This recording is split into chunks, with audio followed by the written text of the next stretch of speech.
C'est jamais simple, parce qu'on nous enseigne dans une hiérarchie qu'on est le chef et que le chef doit tout savoir. Et aujourd'hui, il faut apprendre justement qu'on ne peut pas tout savoir.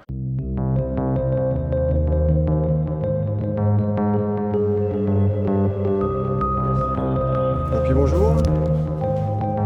Macon.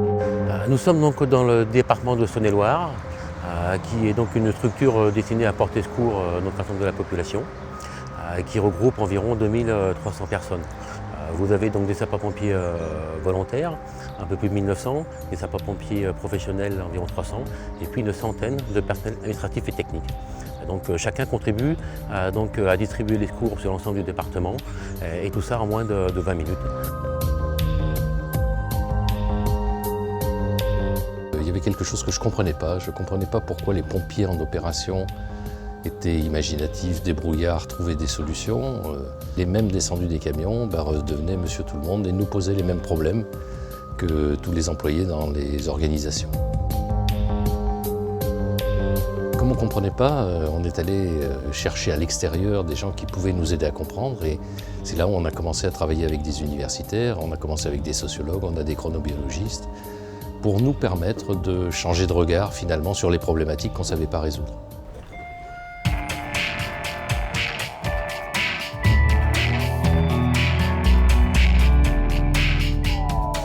Nous avons commencé par mettre en place un système qui permettait aux gens de se reconnaître en tant que personne et non plus uniquement en tant que matricule. Oui, effectivement, le fait d'avoir un grade ou ce que les gens communément appellent le code barre sur la poitrine, ça crée une distance forcément. Un des moyens très simples, c'est de l'enlever, c'est de poser la veste. Et puis on se retrouve comme ça, assis à côté d'eux. Et c'est comme ça que petit à petit, les points de vue vont se rapprocher et qu'on va prendre les décisions qui vont bien.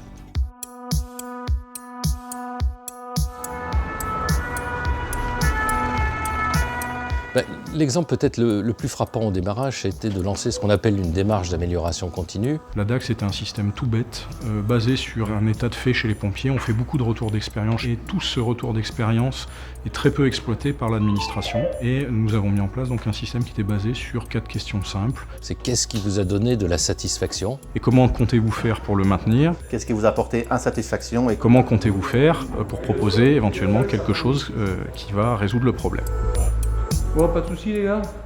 C'est pas une GPL, donc ça la fait pas mal. Aujourd'hui sur Macron, ça se fait, je dirais, autour d'un café, mais ça peut se faire directement dans la remise au cul du véhicule. Ça apporte un plus et peut-être améliorer des fois la façon d'intervenir. Il y a aussi d'avoir une traçabilité écrite, chose qu'on n'avait pas avant quand on était en train de discuter au café par exemple. Et le fait de rentrer par l'émotion, par le plaisir d'agir ensemble, fait que les solutions trouvées sont finalement très pratico-pratiques. L'idée au départ, c'était de la faire à retour de chaque intervention, et un chef d'agré, un jour, en rentrant d'un feu de détritus à 4 h du matin dans lequel j'avais pataugé et je ne souhaitais qu'une seule chose, c'était aller prendre ma douche, m'a dit « Viens mon grand, viens par ici, on va faire une DAC ».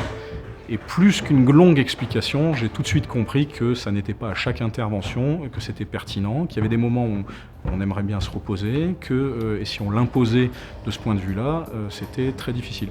Donc restez en ligne, je vous passe mes collègues de là, ceux qui interviennent. Oui, mais ils arrivent. Cette démarche a été en fait surtout une surprise pour les uns et les autres, parce qu'un sociologue chez les pompiers, c'est comme un peu Tintin au Tibet.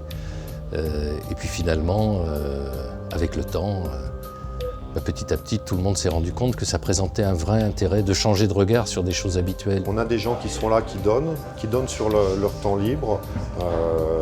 Si on veut les faire rentrer dans des cases qui ne sont pas taillées pour eux, et bien malgré toute leur bonne volonté, ça ne marche pas. Une fois qu'on a compris qu'il suffit d'adapter les cases, là on ouvre, on libère le don. Tout simplement parce que ceux qui sont avec vous, qui travaillent avec vous, je dirais, sentent qu'on s'occupe de leurs préoccupations, qu'on prend en compte leurs difficultés et qu'on met en place des outils pour changer les choses. Et donc ils nous renvoient aussi, je veux dire, cette satisfaction-là, parce qu'ils savent qu'on se préoccupe de leur quotidien. La chose la plus frappante aujourd'hui, c'est que c'est l'encadrement finalement qui a été le plus impacté, parce qu'on ne peut plus commander comme avant. La difficulté, c'est d'apprendre à désapprendre. C'est pas facile tous les jours. Et c'est vrai qu'une fois qu'on a commencé à attraper le fil, on y trouve beaucoup d'avantages.